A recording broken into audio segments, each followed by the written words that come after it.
ఉదయపూర్ జిల్లాలోని రికో ఇండస్ట్రియల్ ప్రాంతంలో Modi chemical factory బయట ఘోర ప్రమాదం జరిగింది. లారీ డ్రైవర్ రామ్లాల్ గాద్రి 40 విద్యుత్ హైటెన్షన్ వైర్లు తగిలి మరణించాడు. ఫ్యాక్టరీ వద్ద వస్తువులు దించిన తర్వాత టార్పాలిన్ పక్కన పెట్టేందుకు లారీపైకెక్కిన రామ్లాల్ సర్దుకుంటుండగా పైనున్న 11,000 కేవీ హైటెన్షన్ వైర్లు తలకు తగిలాయి. దీంతో విద్యుత్ షాక్ తగిలి లారీపైనుంచి కిందపడి అక్కడికక్కడే మరణించాడు. ఈ సంఘటన మధ్యాహ్నం 3 గంటల సమయంలో జరిగింది. చుట్టుపక్కల వారు గమనించి పరుగున అక్కడికి చేరుకున్నారు. అతన్ని ఆస్పత్రికి తరలించగా వైద్యులు ఇప్పటికే మరణించినట్లు నిర్ధారించారు.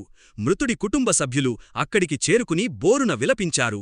మృతుడి బంధువులు మరియు స్థానికులు ఫ్యాక్టరీ యాజమాన్యం నిర్లక్ష్యం వల్లే ఇలా జరిగిందని, మృతుడి కుటుంబానికి నష్టపరిహారం చెల్లించాలని డిమాండ్ చేశారు.